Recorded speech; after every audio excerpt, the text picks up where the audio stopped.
Hello and welcome to Crosstalk, where all things are considered. I'm Peter Lavelle. Has big tech poisoned our politics, or has it merely revealed deep social and political divisions? With each passing day, making that determination becomes more and more difficult. Those who have the power to control our social interactions define what we understand to be reality. This is simply tyrannical.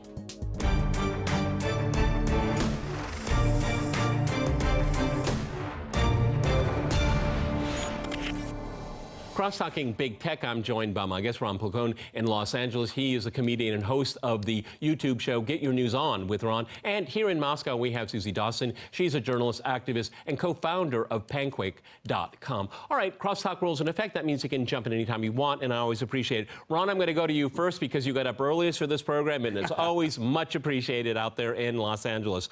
Ron, where do we stand right now? Because, you know, I mean, we're watching a lot of the coverage of, who's being canceled and all of this censorship. And then that young woman, Emily Wilder from the AP, she was canceled as well by the AP, which apparently a lot of people in the AP are very upset about. I am outraged by it. And I'm even more outraged by all the conservatives that are applauding it because I thought they were against cancel culture here. So we've really gotten down to a situational morality. And you know who it works best for? For the professional managerial class in big tech. You get everybody in a circle firing squad and say fire, and it works to their advantage. Go ahead, Ron. Yeah, and you bring up an interesting point too, Peter, where sometimes people will not only be accepting of censorship that kind of crosses a line, but they'll also kind of cheer it on when it kind of fits their political ideology, and that's really problematic. We're at a weird place in our society where technology has passed up where the law is at. And we're in this place where these social media companies, they have authority that they have no business having and that they're not equipped to have at all. How are they qualified to make free speech calls throughout the world and tell people what is and isn't news, tell people what they should and shouldn't be consuming? It's a problem, and we need to have policy that meets the moment, that really addresses this problem. And I think it's time for a digital bill of rights. I think that these social media platforms should have to follow the free speech laws of the United States, and that'll kind of get us into a better place than where we're at now. Because right now it's just Mark Zuckerberg and his friends are deciding what people can and can't see and who does and doesn't have a platform on social media, which is pretty much the modern day town square. You know, absolutely right. You know, Suzie, one of the things I find really very, very disturbing here is the gatekeepers for the professional managerial class in big tech actually are journalists. They're the worst of them all. They're the ones that go on a witch hunt. They actually actively seek out people's participation in social media and try to out them. Very often it's done mistakenly or not with full context. But it's the journalists that are I mean, this is something in my lifetime that I really haven't seen to this extent here. They're the gatekeepers for this tyranny. And the more they do it, the more they excel at it, the more they're celebrated. So they're actually the most celebrated censors around, and the person that gets the least amount of credit that did journalism greatness was Julian Assange. I mean, it's really amazing over the last few years where you had this beacon of hope, Julian Assange and WikiLeaks. Now they're in purgatory, and the people that made a lot of money and fame off of them now pretend that they never knew either, or condemn Julian Assange and WikiLeaks at the same time. What in the world has happened in a few short years? Go ahead, Suzie. Well, you're absolutely correct. Julian Assange is the greatest journalist and publisher of our generation, and yet is in Belmarsh prison, maximum security prison in London's UK, obviously makes a farce of any claims of interest in press freedom by Western governments.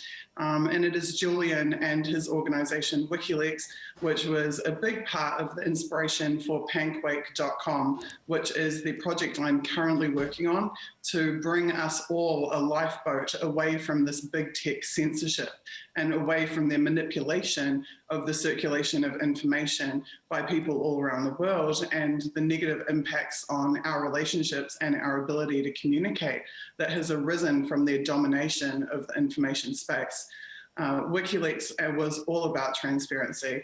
Julian is all about transparency. And you can't have transparency when you have hidden puppet masters controlling everybody's ability to speak, their ability to spread information, their ability to read and to learn and to study and to understand the world that is around them. And Panquake.com is offering an alternative by freeing everybody from those corporate structures, by allowing the users of the network to see everything that is happening in the network, removing that hidden hand of manipulation, making every action on the network transparent to everyone, and at the same time protecting the powerless, which is very much what WikiLeaks is all about. They're about respecting the rights of the public, of the powerless, and holding the powerful to account. So Panquake does not collect any user information, any private data from users. Panquake makes public the actions of the platform so that we have transparency for those who would have some semblance of control, and we have privacy for those who do not. Well, I suppose, Suzie, that Facebook and Twitter are really cheering for you, huh? All right, I want to talk a little bit more about Panquake in the second half of the program because you've told me about it and I'm fascinated with it. Ron, let me go back to you in Los Angeles. You know, one of the things that, I think there's some misperceptions out there. I mean, obviously, as a conservative, I hear all of the complaints about shadow banning and deplatforming and all that. And a great deal of it is true, okay? I don't deny that. But at the same time, I see you very often on the Jimmy Dore Show, and you were on a few days ago. Can you remind me what the numbers that Jimmy has had to experience? Like from 60 million unique visitors down to what, 16 million in a few months? Did I get those numbers right? Go ahead, Ron. Yeah, that's in the ballpark. Yeah, and it's because of the algorithm that really does not show independent news and independent channels that aren't on the kind of favored algorithm that YouTube has. So yeah, I mean, it goes on all sides. I mean, it happens on the conservative side, but it also happens a lot on the left too. Yes. I mean, especially anti-war pages on Facebook. Pages for Palestinian rights on Facebook. I mean, these are all censored on a regular basis. But Ron, if I can stay with you here, I'm about reaching out to people that I don't always politically agree with here. I mean, this should be the issue. This has to be the issue, that we have to reach across the aisle and not only shake hands, but grasp each other. Because I really feel this moment of free expression is evaporating before our eyes. And there's all this bickering going on in the middle of it all. And it's always the smallest minds that do it. And then it's this neoliberal project that just revels in us ravaging each other. Keep going, Ron. Yeah, and that goes into kind of another thing on what a lot of these social media platforms do, in particular Facebook. Their algorithm is such, when you log onto Facebook, their algorithm is such that they don't want you to log off of Facebook. So they kind of just keep churning out information that they think you're going to like. So, if you're from a certain type of political ideology, they're going to keep feeding you information, granted information they decided not to censor, but information that they think you're going to like and that you're going to kind of stay on that page and you're going to kind of keep consuming that information so they can kind of get more of your data to kind of harvest, because that's really what they're in the business of. They're in the business of your data and advertising. So, they definitely do their part in keeping people in their ideological bubbles. I'm not saying that never happened, before social media. Certainly before social media, you had arguments at the holiday dinner table. But but I think it's certainly not really helping, and it could be.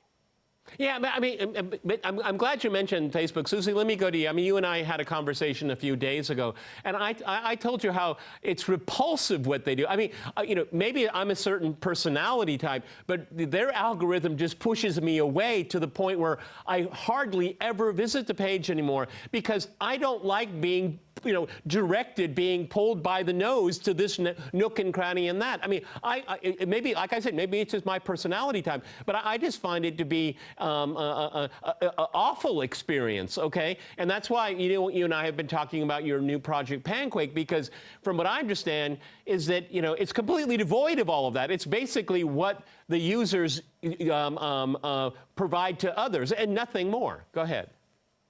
Yes, it's true that on panquake.com you see only the content that you have opted into seeing. So there's nothing else that is ever inserted onto your timeline. There's no sponsored content. There's no advertising on the platform. Corporations, businesses have no way to purchase space or to boost their own content. They will be able to put content on Panquake like any user, but only the people who elect to follow those businesses or corporations will see their content. So it creates a fair level playing field for everyone. But just still thinking about Julian and his work, I mean, Julian provided some of the most critical and insightful information into the operations of spy agencies and also corporate intelligence, open source intelligence agencies that has ever come to the knowledge of humankind. And he warned time and time again of pervasive surveillance in the corporate market, even by Twitter and Facebook. And that's another thing that we are eradicating with panquake.com. We will not spy on you. We will not know what other browser tabs you have open. We will not know whether you've read an article or not. We will not capture any of your device information. We are not going to know what your operating system is, what version you are running. We are not retaining. Alrighty, hold that thought there, Suzie. We're going to have to go to a short break, and after that short break, we'll continue our discussion on big tech. Stay with RT.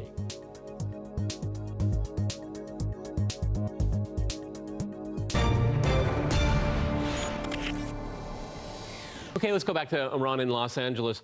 Another area that I think is very pathetic and terrifying at the same time is how many journalists now want to be the gatekeepers and the servants of the intelligence community. This is something, there was a trend, no doubt about it, but it was the advent of the Trump era where this went into super overdrive. And now, you know, instead of investigating or trying to understand what the intelligence communities are doing, they're on panel discussions on cable TV across the board, okay? And, you know, I'm highly critical of it on CNN because of the way they drove the Russiagate hoax, but they have their fair share on Fox too, okay? You know, we're the China menace and all of this, okay? The threat inflation all the time. And this is what journalists do right now. They're actually the trigger for threat inflation. And it doesn't matter what it is. It's domestic politics, international politics, Russia, China. It's always, you know, they've become the trigger. They are the beautiful, pretty face that's reassuring that they're telling the truth when they're just stenographers for some of the worst people alive. Go ahead, Ron. Yeah, and Peter, you mentioned Fox and you mentioned CNN, which are both very valid. You left out MSNBC, who also does that, yep. and they bring in members of the intelligence agency, and not only do they do that completely unapologetically, and don't see the problem with bringing in quote journalists who are actually part of the organizations you're supposed to be holding accountable, but they're proud of it. They brag about it. They boast these credentials as if that makes the person some authority, when it's like, no, these are the people you're supposed to be holding accountable. And we're supposed to take everything they say hook, line, and sinker, when basically they're just reciting CIA press releases. Right. They're reciting CIA press releases, and they're saying, look, you can trust us. We never got anything wrong before. Remember Iraq? We have a great track record. We've never screwed up in the past. Just believe us. If you don't like this press release, we got a press release from the oil and gas company coming up next. And if you don't like that, we got a press release from weapons manufacturers. Hey, there's a living wage strike going on soon. Here's a press release from McDonald's. That's the media in the United States, people. Peter, it was handed over to corporations a long time ago. Yeah, it seems to me the purpose of journalism is to give power a tongue bath. That's the way it basically has gotten down to here. You know, Susie, not only Julian Assange, but Glenn Greenwald is one of my favorite journalists, and he's from the left part of the spectrum here, and he co-founded The Intercept primarily because of his great work with Julian Assange and WikiLeaks. And look where we are now. Glenn Greenwald, he's one of the most attacked people in social media. He doesn't bend, he doesn't crack. As a matter of fact, I am so glad he left that rag, The Intercept, because now Glenn is 100% Glenn, okay? I see him on podcasts now. He is cut loose. He is a free man. He actually does make money on Substack, I'm happy to hear. But it's really amazing is that the heroes that we had just a short time ago are the greatest villains. And in social media and their servants in the quote-unquote field of journalism, they just amplify this hatred of Julian, of WikiLeaks, of Glenn Greenwald, and Jimmy Dore, one of my all-time favorites that I watch all of his stuff. That's why I'm very happy I get to see Ron a lot because he's a frequent guest on the Jimmy Dore show. I mean, but Susie, this is our reality here. I mean, this hasn't happened over the course of decades. This is over the course of a few short years. Go ahead, Susie. I completely agree with you. The Intercept, when it was edited by Laura Poitras, Jeremy Scahill, and Glenn Greenwald, was a must-read on a daily basis. Yep. And I myself used to read every single article every single day. And unfortunately, since some esteemed ex-MSM editors have made their way into the hierarchy of the Intercept, and subsequently Glenn has departed, it has descended into the same old. I said the other day on social media, junk, and someone said it's not junk, it's propaganda. It's descended into the same old propaganda that you can find on any other similar liberal website. And that's really disappointing, but I'm really happy that we still have Glenn, that we now have Glenn free, and we still have him providing such incisive commentary. The most high quality information that you can obtain right now is from independent sources. It's from independent content creators. And people, the public, naturally are attracted to that because people understand the truth. The truth resonates with people. Yep. People can be indoctrinated into believing lies, but the truth has a ring to it. It resonates. And so that's why you see people are drawn to Jimmy Dore en masse, because he speaks the truth. He takes brave stances, and he also pushes for solutions, which is something I really respect about Jimmy. It's one thing just to tell people what the problems of the world are every day, because my God, there are so many of them and they are really serious problems. But the next level is to create opportunities to do something about them. And I know that's why Jimmy has backed Movement for a People's Party. I know that's why Jimmy did Force the Vote. And I know that's why Jimmy has relentlessly supported Panquake as well. Panquake.com is going to free all independent content creators, free them from censorship, free them from manipulation. It's going to give them confidence that every follower that follows them, that they'll be able to retain, that they won't have their audience removed from them. Okay, Susie, I'm going to make you a promise right here and now. When you launch, I want to have you come back, have Ron come back, because he'll be on it as well. I'll probably be on it as well. And a certain friend in Honolulu will have on as well. You know who I'm talking about. So you keep me in mind when it launches here. Ron, one of the things, I was thinking about, going through the pandemic and everything. And, you could look at Trump, and you could look at Russiagate, and you could look at all of the tropes that had been thrown at us by the media, okay? All of these invented, these hoaxes and all this. And Susie's right. I mean, you can be tricked into these things because we have these preconceived ideas about politics. But then the pandemic came, and then they did it to science. And that's where I hope a lot of people are suddenly waking up, because science is supposed to be some kind of objective thing. That's how we were all taught about it, and we saw how it was politicized here. And I think that it shows that their model of manipulation is deeply, deeply flawed, because as Suzie said, the truth is so much more attractive. And when you see the truth, you kind of intuitively know it's that, okay? And I think that this is the situation we're in right now. If you look at all of the ratings for cable and the main broadsheets, they're all way down. I think people are taking a breath and trying to understand where we are. And we don't have a lot of good indicators out there. Go ahead, Ron. Yeah, I think the ratings are down because slowly and surely people are realizing that there's other choices out there. So they're kind of turning it off. And yeah, I mean, the way things have been politicized, I mean, especially in the United States, I mean, it was all around the world, but especially in the United States was just absolutely ridiculous to see. People are forgetting how the scientific method itself works. I mean, that was something we were all taught this, I want to say in the 4th grade. But, you know, you were taught that they try different things, they try to figure things out, they test hypotheses, they try to find commonalities to reach some amount of consensus. Well, that process has been going on as it should. And people are kind of too busy shouting at each other, thinking that they have everything figured out. Yeah. And it's been really sad to see. And I just hope we're, you know, I hope we're getting to the end of this thing. Yeah, but let me stay with you on this point, Ron. Is that the same thing that happened to journalism, where they've been co-opted into this ideology by the professional managerial class.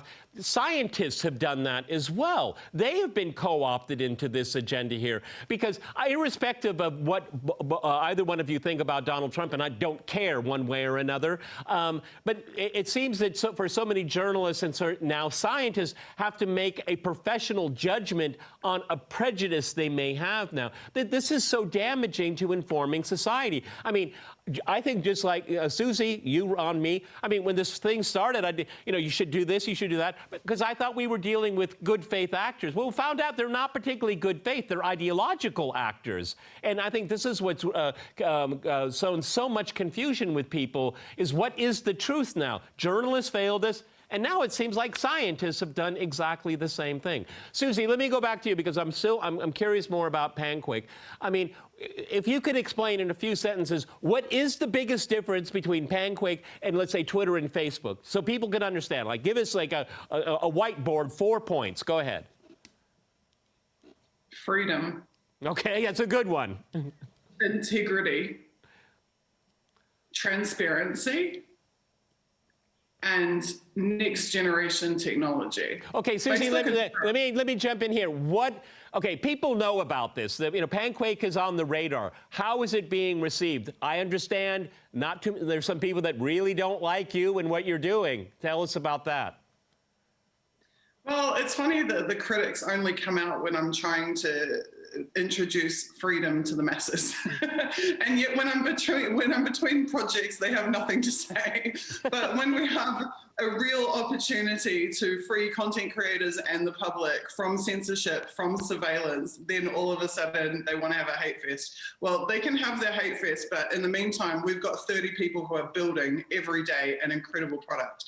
And it has been an amazing success to show the various independent media people who we've done presentations for, including yourself in the last week, what the front end of Panquake actually looks like, and then even give some insight into the back end build and what we've been doing there.